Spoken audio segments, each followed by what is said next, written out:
नमस्कार, मैं विश्वम्भरा भारती एक बार फिर कुछ अच्छे विचारों की कड़ी के अंतर्गत आप लोगों के समक्ष कुछ अपने प्रेरणादायक अनुभवात्मक ज्ञान को लेकर आई हूँ। पिछले कुछ दिनों पहले मैंने सोशल मीडिया पर कुछ हृदय विदारक दृश्य देखा, जिसकी वजह से मैं ये बात आप लोगों से शेयर करने पर विवश हो गई हूँ। मुझे ऐसा क्यों लगता है कि धरती पर जो मानवता का स्तर है वो गिरता चला जा रहा है और पाशविकता बढ़ती चली जा रही है। कुछ ऐसा दृश्य था जिसे मैं बांटना भी नहीं चाहती, लेकिन वो दृश्य निर्ममता की सारी हदें पार कर रहा था। मुझे ऐसा लगता है कि हमारी जो पाषाणता है वो बढ़ गई है, और सिर्फ विचारों में ही नहीं, भावनाओं में ही नहीं, वर्तमान जीवन में भी क्यों हम पाषाणता की ओर बढ़ रहे हैं और मानवता हम बिल्कुल ही न्यूट्रल लेवल पर ले आए हैं। ऐसा क्यों होता है? यूं हम अपने जीवन में देखें, भोलेनाथ की हम पूजा करते हैं, भोलेनाथ के गले में सर्प है, वो मानव जाति को संदेश देने के लिए है। अगर प्रतिमा में भोलेनाथ के साथ साथ विशालकाय सर्प की भी प्रतिमा हम पूजा करेंगे, लेकिन जीवित सांप से हम सभी डरेंगे, ये मैं जानती हूँ। ये बात हमारे व्यवहार में क्यों आई है?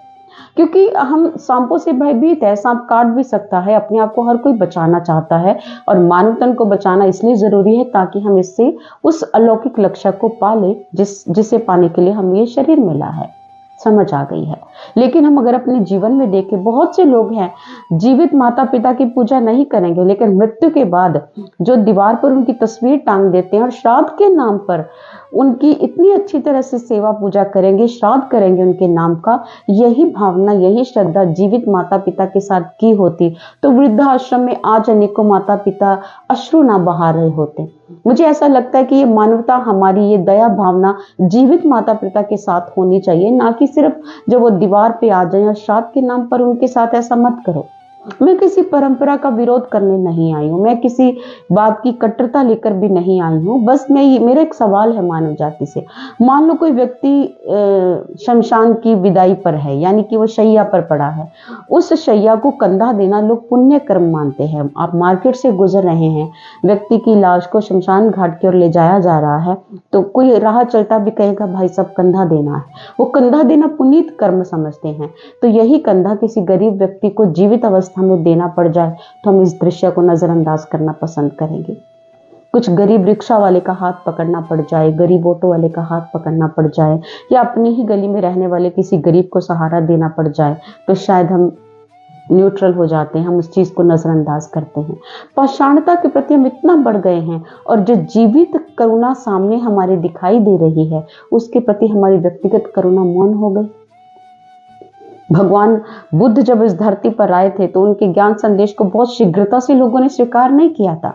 भगवान बुद्ध को मारने की भी बड़ी योजनाएं हुई थी।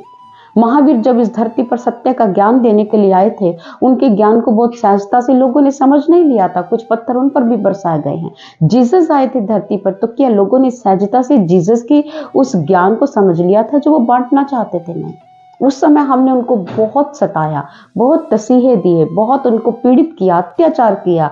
आज हम जीसस की भक्ति करते हैं, जीसस को मानते हैं। ऐसा क्यों होता है कि व्यक्ति दुनिया से चला गया तो हम उसे पूजनीय मान लेते हैं, जब वो जीवित अवस्था में हमारे सामने है तो हम इतने पाषाण हो जाते हैं?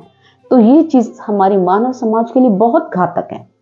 जिस प्रकार से हम ईश्वर की बात सुनते हैं, हम कहते हैं भगवान हर युग में धरती पर अवतार धारण करते हैं, तो जब भी भगवान धरती पर आएंगे और हमारी पाषाणता को देखें, तो क्या आपकी पाषाणता भगवान को स्वीकार करेगी? भगवान जीवों में बसता है, भगवान इन लोगों में भी बसता है। जब आपको लगे कि आपके 4 कदम आगे बढ़कर उस व्यक्ति का हाथ थामने से उसकी रक्षा होती है, तो आप जरूर थामिएगा। मैं जब छोटी थी तो मैंने एक कहानी पढ़ी थी कि जब हम भोलेनाथ को प्रसन्न करने के लिए बहुत से जो कावड़िए होते हैं, कावड़ में जल भरकर अपने भोलेनाथ को प्रसन्न करने के लिए बड़ी लंबी पद यात्रा करते हैं, नंगे पांव लोग यात्रा करते हैं। एक प्रसिद्ध नदी का जल भरकर जब भोलेनाथ को चढ़ाने के लिए, अर्पित करने के लिए हम जाते हैं, तो ये आपकी अपार निष्ठा है, और मैं आपकी निष्ठा को नमन करती हूँ। मैंने इस कहानी में ये पढ़ा था कि एक व्यक्ति इतने 1000 किलोमीटर की यात्रा करके आया, और फिर उसने मार्ग में एक ऐसा खच्चर देखा जो प्यास से कराह रहा था। उसने उसी समय वही जल जो भोलेनाथ को अर्पित करना था, खच्चर को वो पानी पिला दिया। खच्चर की प्राण रक्षा हुई, और वहीं पर भोलेनाथ प्रकट हो गए। भोलेनाथ इतने प्रसन्न हुए, मानो ये कहानी मानव समाज को शिक्षा देती है कि अगर जीव रक्षा होती है तो आप जीवों की रक्षा करें। मैं ये नहीं कह रही कि विषैले घातक जीवों की रक्षा पर आप अपनी पूंजी लगा दें, मैं ये नहीं कह रही।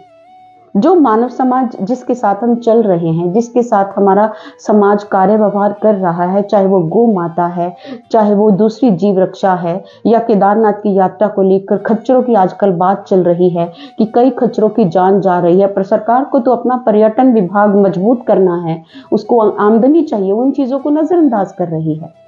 लेकिन आप प्लीज, कृपया हाथ जोड़कर विनती है, भगवान की इस सुंदर सृष्टि में मानवता को बचाए रखिए। एक सुंदर सा संदेश देना चाहती हूँ, मैं आपकी किसी भावना को ठेस नहीं पहुंचाना चाहती। अपनी मानवता को जीवित रखें, अन्यथा जानवरों की हत्या ना करें, अन्यथा जानवरों को पीड़ित ना करें। गरीब व्यक्ति का हाथ पकड़कर उसे खड़ा करें, उसमें भी भगवान बसता है। भगवान को मिलना है तो आपके इन्हीं पुनीत कर्मों से भी मिल जाएगा। और अगर आपको भगवान को पाने के लिए अनेकों तप करके भगवान नहीं मिलता, तो शायद भगवान यही संदेश देना चाहते हैं, मेरी मानवता से प्रेम करो, मैं तुमसे प्रेम करने को तत्पर हूं और अपनी भुजाएं फैलाकर तुम्हारा आलिंगन करने को तत्पर हूं। इसलिए कुछ हृदय, कुछ संवेदना जीवित रखिए, इस सृष्टि में रहने के लिए ये जरूरी है। धन्यवाद।